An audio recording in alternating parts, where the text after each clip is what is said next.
Well, good afternoon and welcome. Thank you for joining us today. I'm Christina Polito. I'm the founding principal of Compass Workforce Solutions, and I'm very pleased to be partnering today with Cynthia Rellis with Oracle Bookkeeping and Profitability Consulting. Please note that what we're sharing with you today as far as content is current as of today to the best of our knowledge.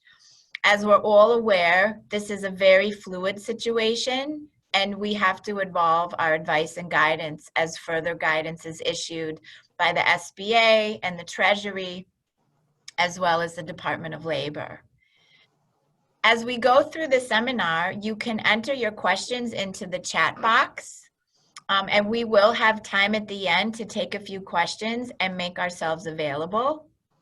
After the webinar, you can also reach me at 631-794-7400 or info@compasswfs.com.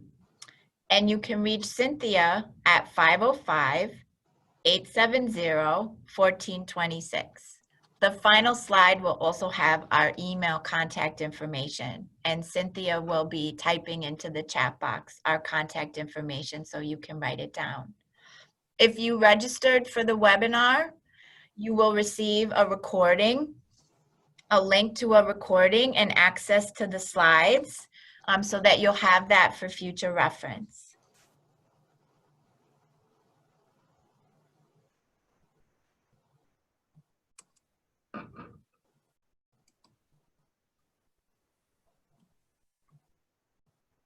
Oops, I'm not sure what's happening, why my slides seem to be stuck.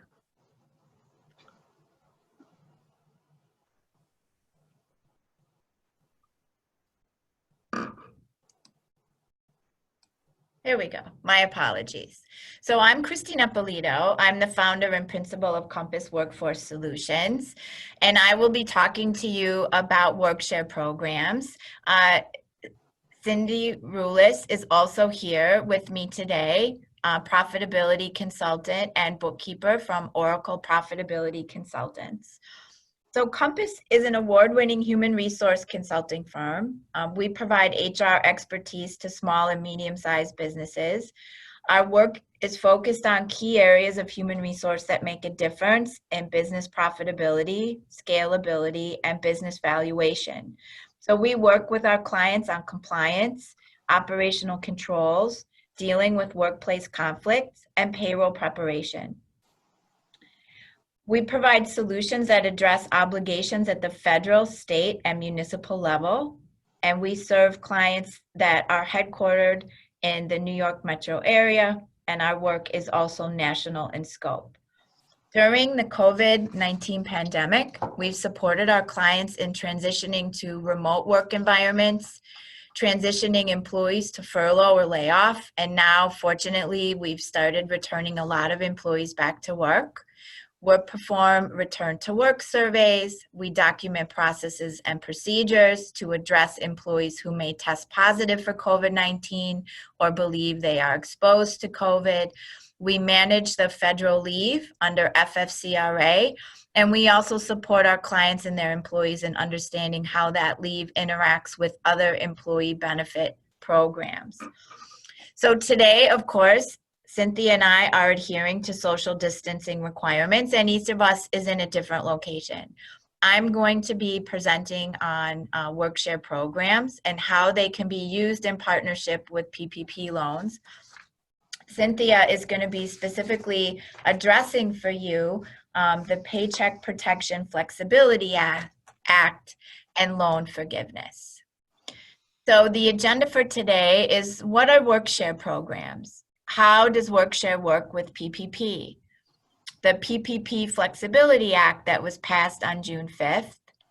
And then we're going to shift back and dig a little bit deeper into how does Workshare work and what are some of the elements and requirements of the plans? What are benefits in participating in Workshare? How is it different from partial unemployment? What are some drawbacks and considerations? And when does it make the most sense to use a Workshare program? So Workshare is a variation of the unemployment insurance program, and it's commonly known as short-term compensation or shared work programs, depending on the state that you're working with. The whole basis of these programs was to give employers flexibility in shifting work and reducing work across a broad scope of employees instead of having to conduct layoffs. So under the CARES Act, there's really been some critical updates that make Workshare programs much more powerful and much more positive in the current environment that we're in. So right now, Workshare programs that are filed between March of this year through December 31st, 2020 are funded by federal dollars. This means that traditionally, unemployment benefits issued to employees counted against each employer's individual UI rating. And your UI rating could increase based on utilization, causing you future additional payroll taxes to the state. Right now, Workshare is 100% funded by the federal government and does not count against your employer rating.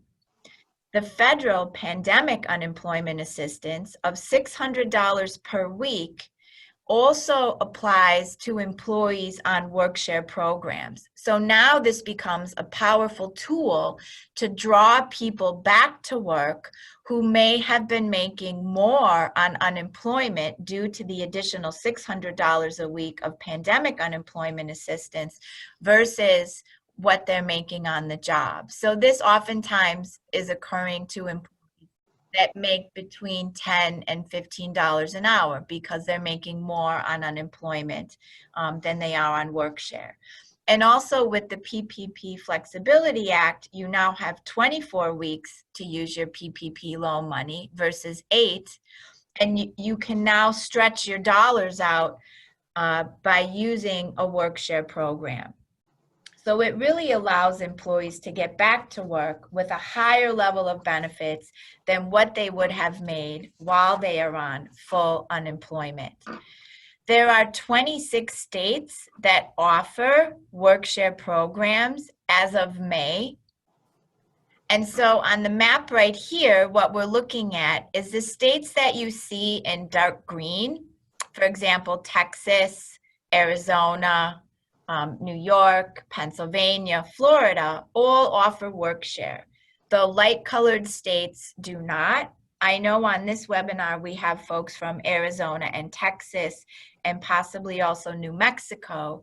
At this time, to the best of our knowledge and looking on the New Mexico website as of May, they're not participating or offering a Workshare program.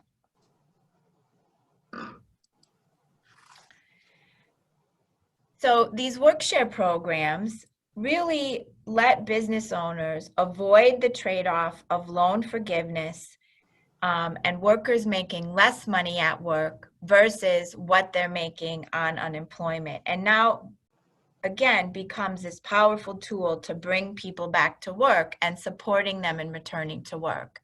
So a lot of employees now have an additional expense of daycare or transportation expenses in returning to work.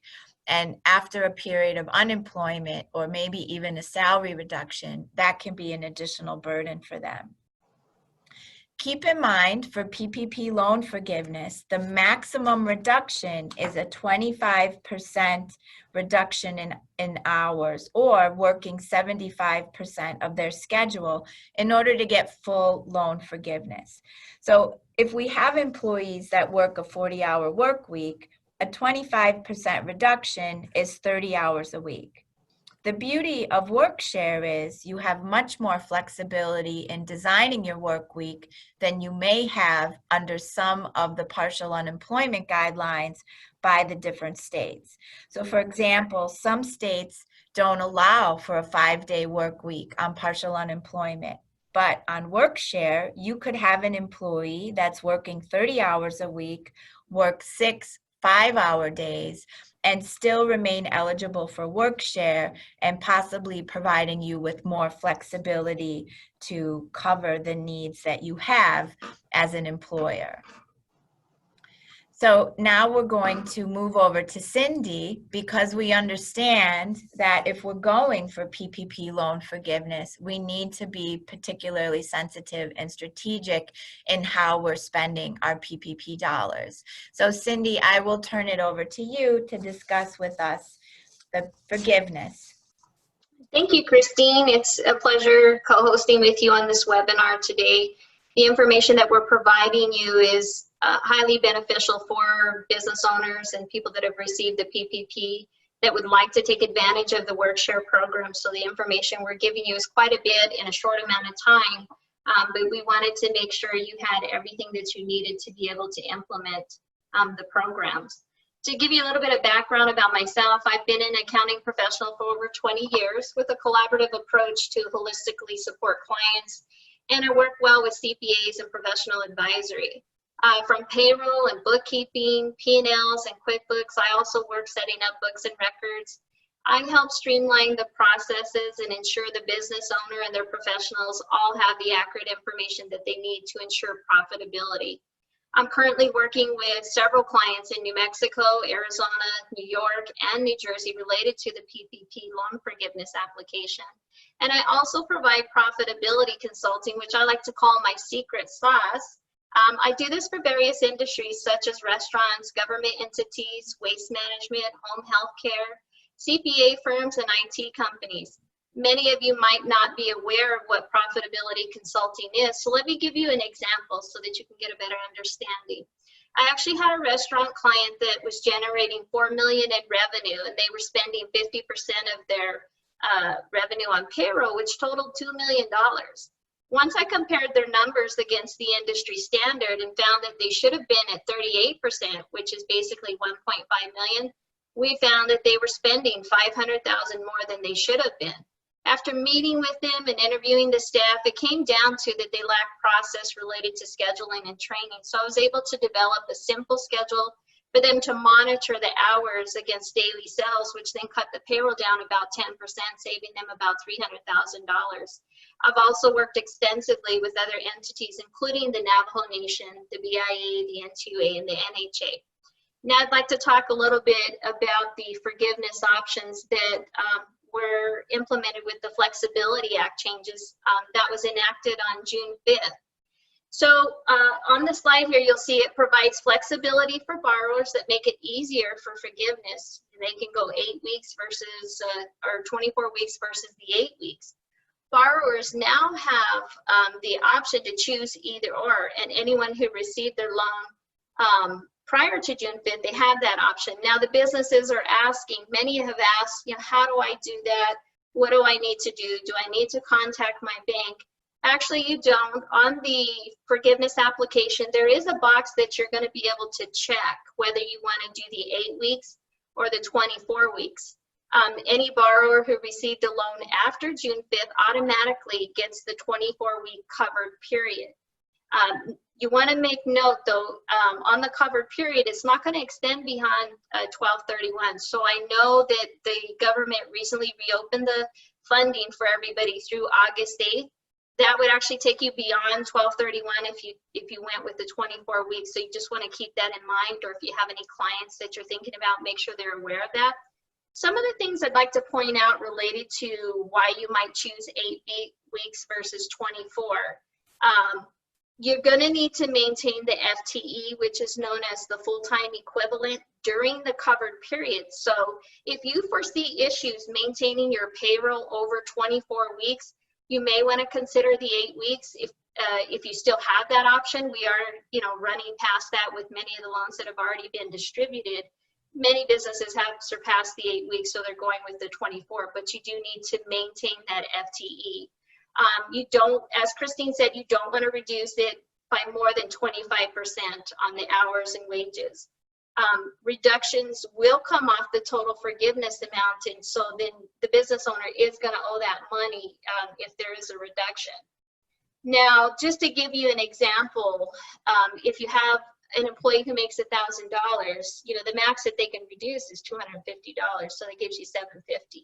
If you reduce, say, hypothetically to $700, well, then you would owe $50 per week times the number of weeks you choose for that employee. So if you chose the 8-week covered period, then you would owe $400 back to SBA. If you chose 24, you would owe $1,200.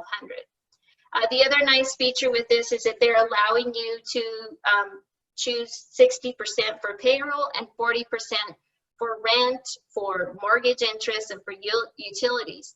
That 40% can be 100% forgiven as long as you have the support documentation to show that you had claimed that prior to this in 2019. So if you have that information on there, you can actually claim that. One of the things related to the 60% was because, you know, borrowers received 10 weeks of payroll. And so they were trying to figure out how to expense all that. Well, they gave you a 60% leeway, and then they also extended it to 24 weeks. So it's actually a great thing, but you also want to, again, keep in mind, and I'll keep saying this over and over, is that you want to watch your FTE so that you don't reduce more than 25%. So if you're going to choose the 60%, make sure you can reach that cap. Now, borrowers have that longer period of time to restore the workforce, and the opportunity to avoid FTE or salary wage reduction penalties if their headcount or their salary wages are restored by December 31st. What does that mean? Well, originally, they had until June 30th to have everybody back. And of course, a lot of the businesses were not open by June 30th. So this extension actually gives them leeway to make sure that they have everybody back in place by December 31st in order to qualify for forgiveness. Now, keep in mind, again, yes, you will have to have them in place by December 31st, but you also have to maintain the levels during the covered period. That means you do have to make payroll. If you're choosing 8 weeks, you have to make payroll for the 8 weeks. If you're choosing 24, you need to make payroll for that, in addition to having them in place by December 31st. You have that 25% reduction leeway in there that you can take advantage of. And lastly, they created 3 safe harbor rules for you if you couldn't meet those levels. There are 3 options as long as you have good documentation. So 3 of the safe harbor rules are: there's a new exception for the FTE reduction if the borrower documents an inability to rehire individuals who were employees of the eligible recipient on February 15th. That means if you have good documentation to show proof of your inability to maintain that FTE based on your 2019 look back period, you can actually use 215 as your look back period, as long as you have good documentation. The second safe harbor is if there was an inability to hire similarly qualified employees for unfilled positions on or before December 31st. So if you have documentation showing you couldn't hire anybody, in addition to if you provided employment, or you sent out a letter requesting your employees to come back and they refused to, as long as you have documentation showing that they refused, then you won't be penalized for that on your loan application. And then the last one, which is a little bit more complicated, is an inability to return to the same level of business activity as before February 15th due to all the compliance issues related to COVID. So the 6 feet distance, the mask, everything to do with that. So basically what they're saying is if you're able to cite the date, the time, when the order was issued that created your inability to return back to normal, then they would consider that as part of the safe harbor for the forgiveness. You can find out more information on SBA.gov related to that. It goes into great detail, but I won't go into the entire ruling on it. And then the last thing, I wanted to touch briefly on the idle advance. There's speculation as to whether or not this is going to be deducted off of your PP loan.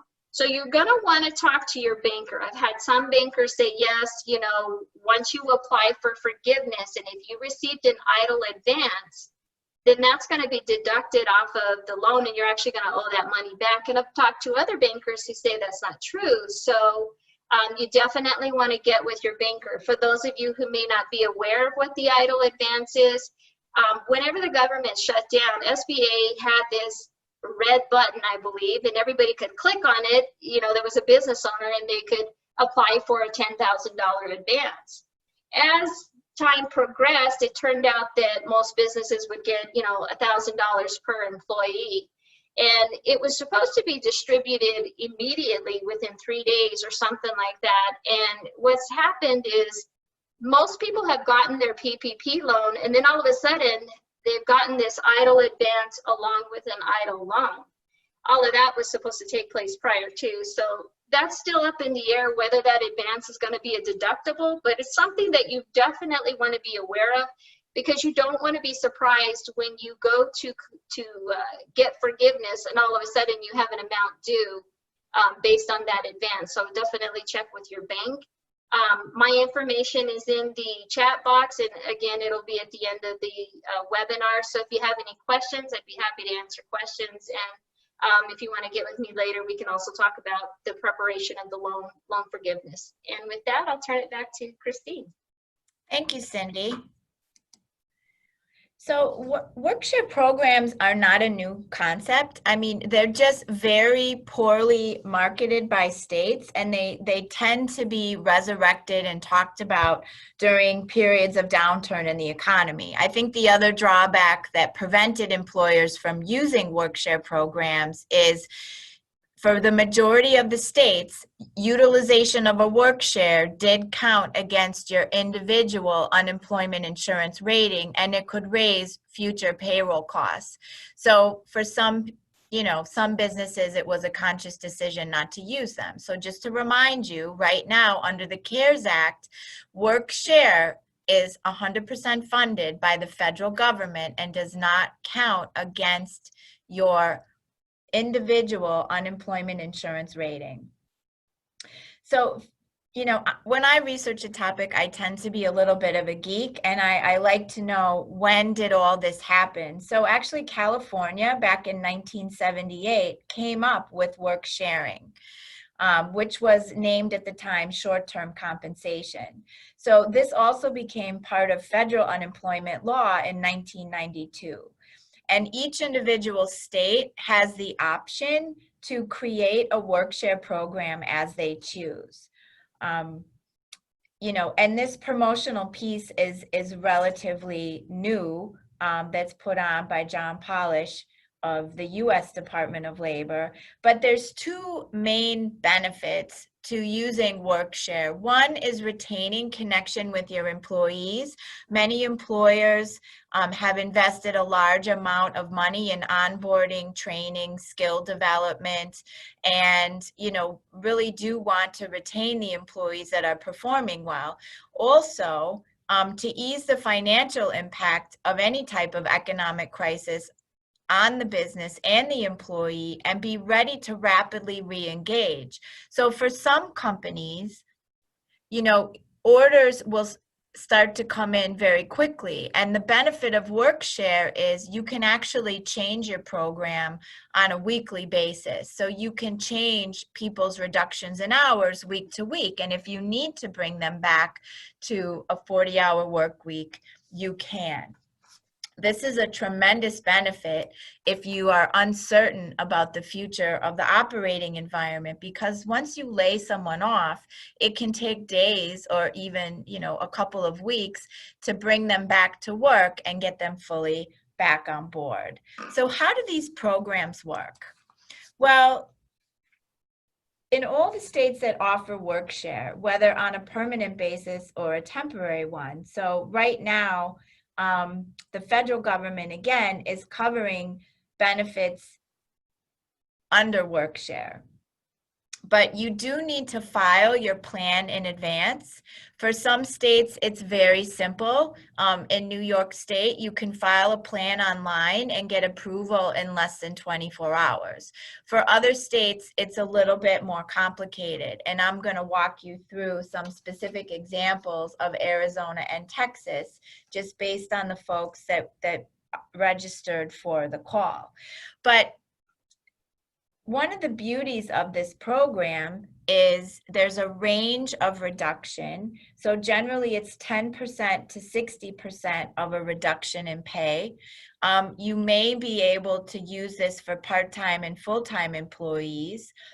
The short-term compensation weekly benefit is prorated based on a percentage reduction of weekly work hours. So if my hours are reduced by 25%, I am going to get 25% of my weekly unemployment benefit.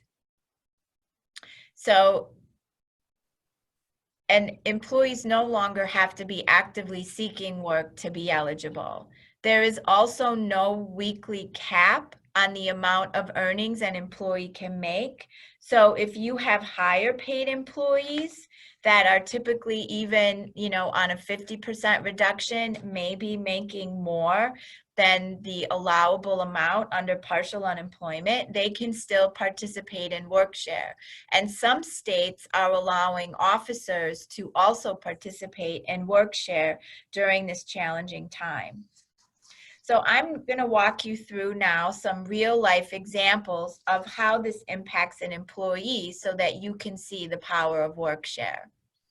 So this first example here is based on the state of Arizona.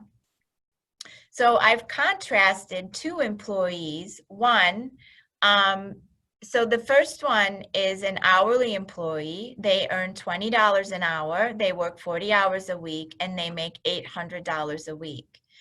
If we laid this person off, their maximum weekly benefit under Arizona's state unemployment benefits is $240 a week. Now, right now, they would also get the $600 in pandemic unemployment assistance. So they would be at $840 a week. So you can see this person is making slightly more on unemployment than actively at work. And in that scenario, it could be very difficult to get that person back to work. But under Workshare, there is a great incentive for that person to come back to work. So we're using that 25% reduction. So what that means is that person is working 30 hours a week. They're getting $600 in wages. They're getting 25% of the Arizona unemployment insurance benefit of $60, plus they're getting the $600 a week in pandemic unemployment assistance. So they're now making $1,260 a week. So that extra $600 is through July 31st. I know there's been some conversation and chatter in Congress about making changes to that, maybe extending it, but as of right now, there's nothing final and nothing passed. Then in our second example, we have an employee who is on a salary, and this person is making $60,000 a year or $1,200 a week. You do need to be mindful that because Workshare is a reduction in the hours of work, not only a salary reduction, but the reduction in the hours of work, we would have to convert this salaried employee to an hourly employee, and again, have them work 30 hours a week at a 25% reduction and get paid for 30 hours of work. Under 100% unemployment, this person is also at $240. With the $600 a week, they would be at $840. But under Workshare, with a 25% reduction, they would make $900 in wages, $60 of unemployment benefit, and $600 of pandemic unemployment assistance, and be taking home $1,560 a week. So there's tremendous benefits in utilizing Workshare as a way to bring people back and also to stretch out your PPP dollars. Also be mindful that if we did not use a Workshare program in the state of Arizona and we reduced these employees to 30 hours a week, they would lose all eligibility for unemployment benefits under partial unemployment because they're making more than what they are allowed to make to receive partial unemployment benefits. So again, Workshare is a powerful tool.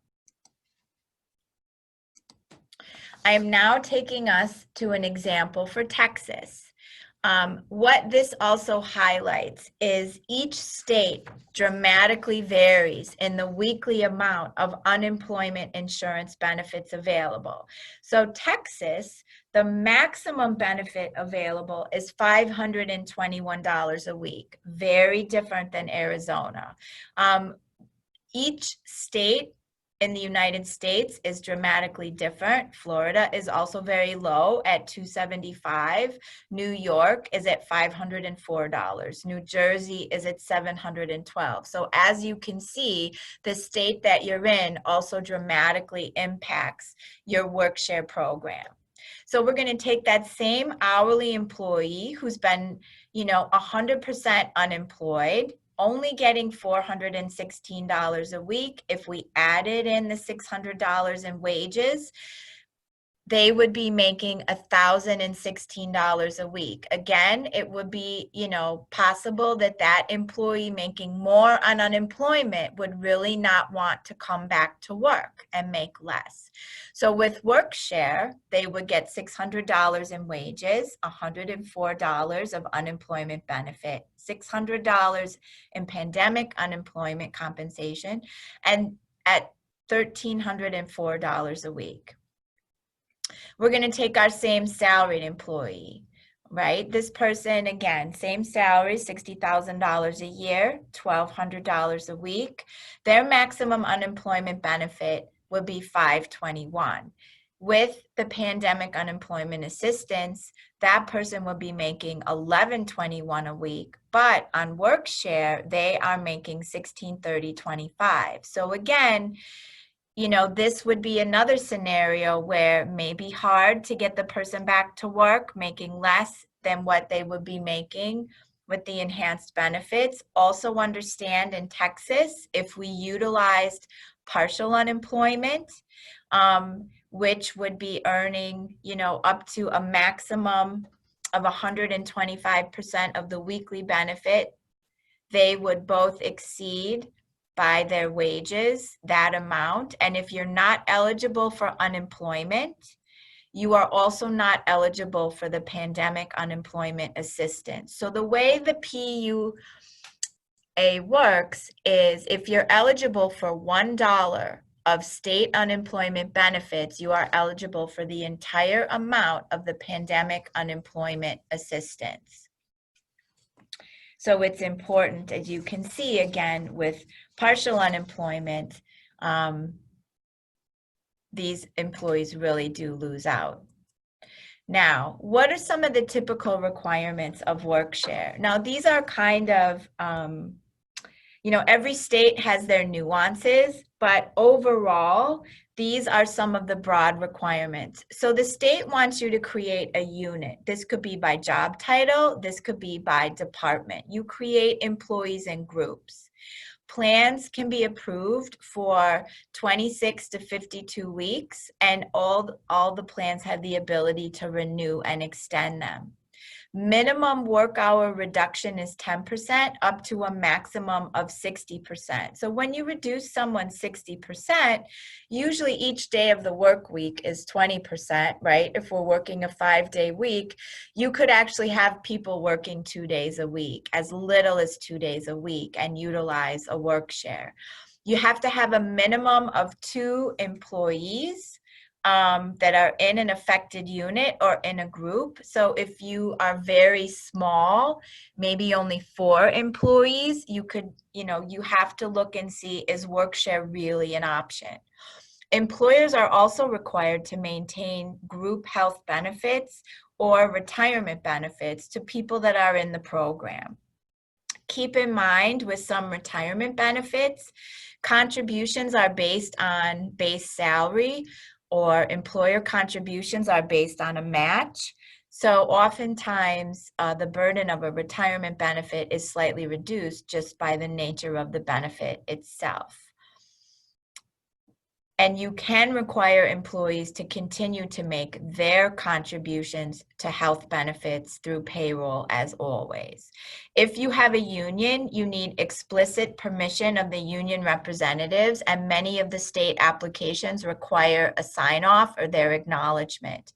And then the employer also needs to certify either weekly or bi-weekly, matching up what the employees are certifying to what the employer has scheduled them or asked them to work.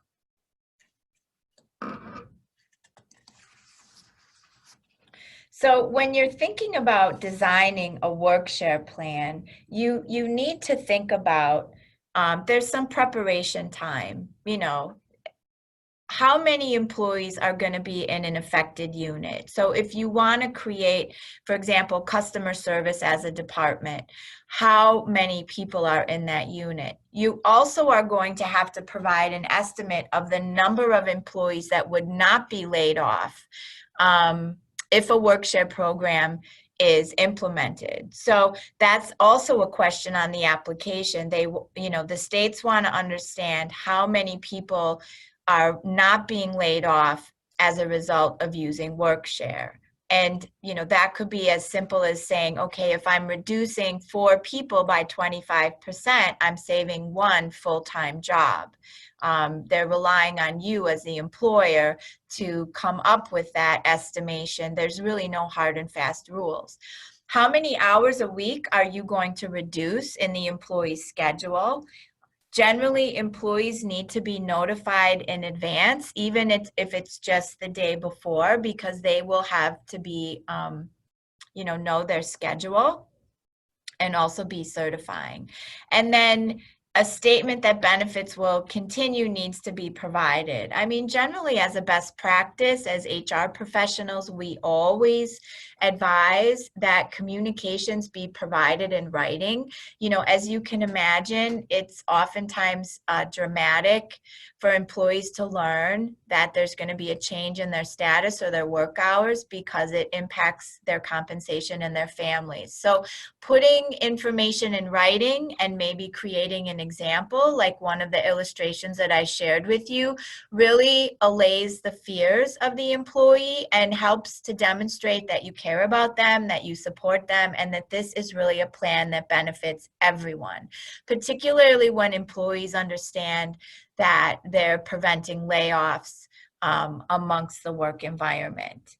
So you also are allowed to continue training during a Workshare program. So that could be any type of job-related training. There are many states that require sexual harassment training on an annual basis. So doing that training during your Workshare program is a good idea.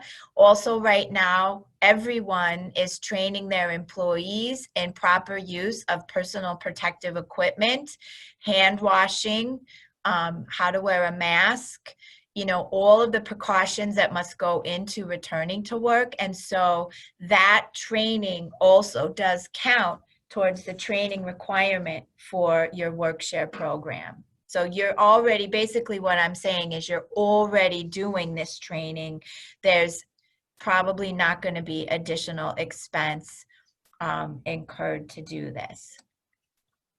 So how does it benefit employers? Well, it gives you a lot of flexibility. I talked a little bit before about the weekly or bi-weekly certification depending on the state. You do have the ability to change employee schedules and hours. So if you reduced an employee to 25 hours, by 25% to 30 hours a week, but you got large orders or you noticed large demand for something that you're doing, maybe on, you know, if you're a restaurant, nights and weekends with, you know, capacity and the ability to seat people, then you can flex the hours in the next week. So it does give you that ability. You're not locked in to having to plan schedules far in advance. You're generally planning a schedule as you normally would. Obviously, you're saving payroll costs. You're stretching out your PPP, or you're aligning your payroll costs to your incoming revenue. You improve morale. You're really helping employees to manage through a difficult time. You're maintaining high levels of productivity. You have your current well-trained employees in the workforce, and it also, helps you to maintain diversity. So sometimes during a period of layoffs, there will be, employees from different groups that are impacted more or less because of the nature of the job. I mean, we've seen, the recent trend is essential workers are oftentimes a lot more workers from minority communities that are considered frontline workers in customer service positions and high levels of interaction with customers and face-to-face contact. So Workshare helps you to protect that.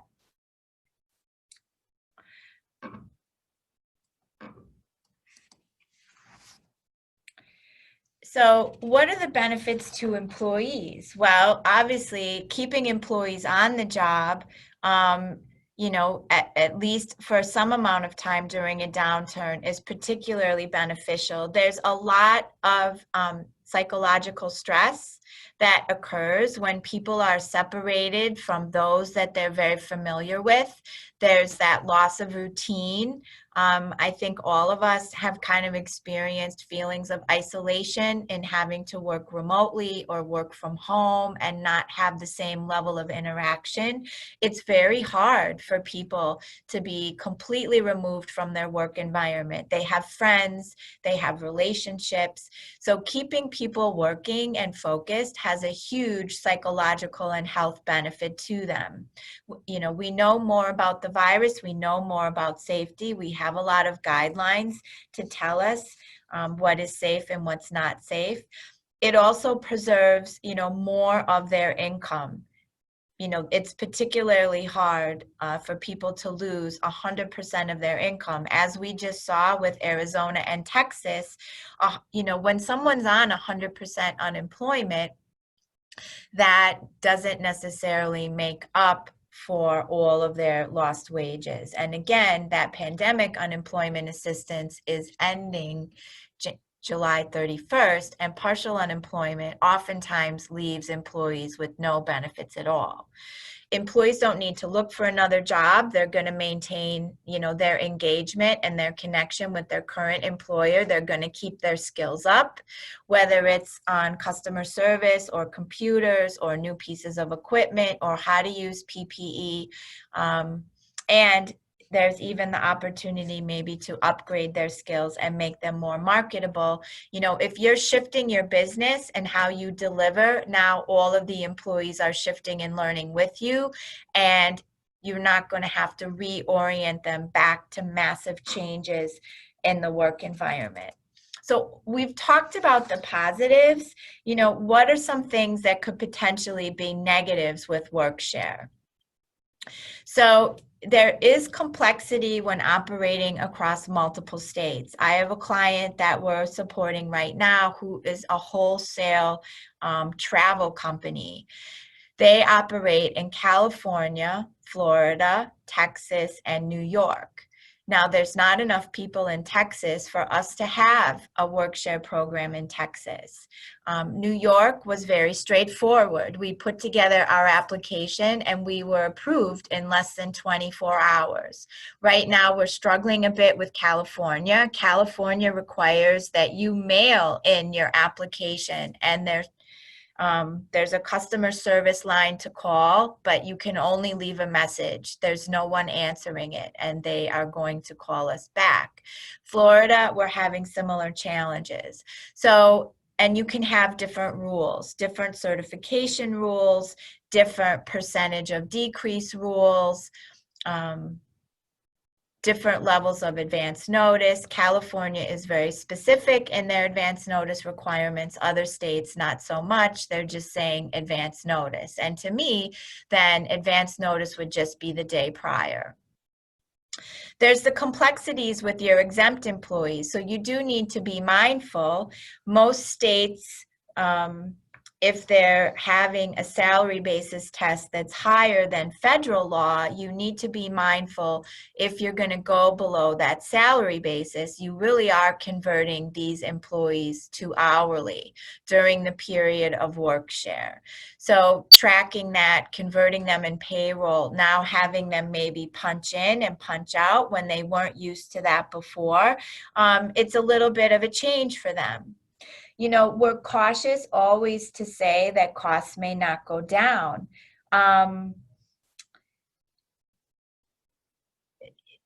There is administrative costs, there's management costs, again, your health insurance and your retirement plan, but it does seem to be very likely that your payroll costs will go down. So just be sensitive. Obviously, there's several laws that intersect here, the CARES Act, the PPP loan, and Workshare program. So there's a lot to keep track of. And you will definitely need the professionals in your circle from finance, human resources, bookkeeping, your CPA to all be on the same page as to what are you doing and what is the status of your PPP loan, and are you trying to go for full forgiveness in the program. So when does it make the most sense to use Workshare? Well, your business should be at least partially active. So if you're in a state or you're in a business right now, like gyms, right? We know in several states, gyms and large entertainment centers are not allowed to reopen. It may not make sense to use Workshare because you have to have work for people to do. If you don't rely on highly skilled or specialized or trained staff, maybe it doesn't make sense to use Workshare. Although, you know, most businesses are faced with the challenge of, even in, you know, sometimes what's considered low skill industries, customer service, the ability to follow procedures and company policy, you know, bringing on new people is a retraining effort. You have loyal, long tenured and well-performing employees, meaning you have people that you want to keep. Now, if you're using Workshare, it does not preclude you from laying off some employees or a segment of employees, as long as you are preventing layoffs of other employees. You have a large workforce. So, you know, generally this is for larger employers, 15, 20, 50, 100 plus. And you have fluctuations in the business where you need to be able to rapidly turn things back on again and meet demand that you might not have a lot of advance notice for. And you also won't lose benefits of other programs in which you're currently participating. So, you know, we do suggest that if you are going to use Workshare, that you confirm with your group health carrier that they will allow you to reduce employee hours and not lose eligibility for benefits. I mean, we've seen a lot of the large carriers, Aetna, United Healthcare, have special provisions and periods where people can even maintain benefits on furlough as long as the company continues to make their portion of the contribution.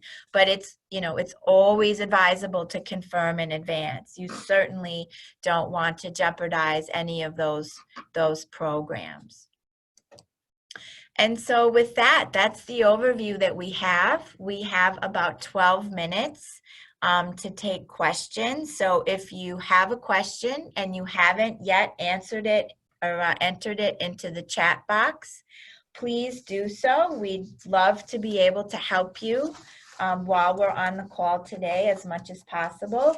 If you have a question that is private or very fact specific, please also feel free to email myself and Cindy, and we can coordinate on our response to you in case there's overlap in your question between your Workshare program and PPP loan forgiveness. Cindy, do we have questions? Yeah, we have a couple of questions here. So the first question is, Workshare limited to W-2 employees or also for 1099? So Workshare is traditionally limited to W-2 employees. Because of the pandemic unemployment assistance, I would suggest that you contact the specific state that you're dealing with and see if they will allow a 1099 to participate in Workshare. You'd have to ask if that's possible. So like I stated before, some states are making exceptions to officers. Typically, officers were not allowed to participate in Workshare and not eligible for unemployment at all, but because of the CARES Act, that has changed. But each state has the ability to make their own rules. So check with your state by calling them or emailing them at their Workshare contact information. And then the second question we had was, is this available to full-time and hourly part-time employees?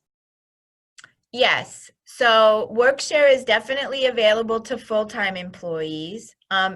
And to part-time employees, it's based on a reduction of hours. So you'd have to be able to reduce that person anywhere between that range of 10 to 60% and still have them working. So some states do allow for seasonal workers, but generally it's regular full-time and part-time employees are eligible for Workshare.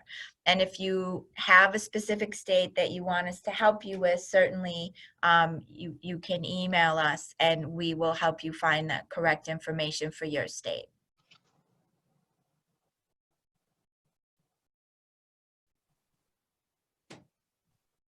Are those are the two questions, Cindy? Yeah, there's no other questions. I don't know if anybody else has any follow-up questions they want to ask. We'll give you a minute to put your questions in the chat box. Again, I just want to remind you, anyone who registered for the webinar in advance will be receiving a link to this recording. You also will be receiving a copy of the slide deck, so you will have those available to you for future reference.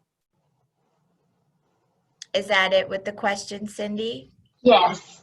All right. Well, thank you so much for joining us today. It's really been our pleasure. We hope we were able to provide some helpful guidance and some new thoughts and ideas around how to be strategic with your business and your operation during these very challenging times, and to give you some solutions that will work for you and allow you to be successful. So please stay safe and healthy. And thank you so much for being with us today.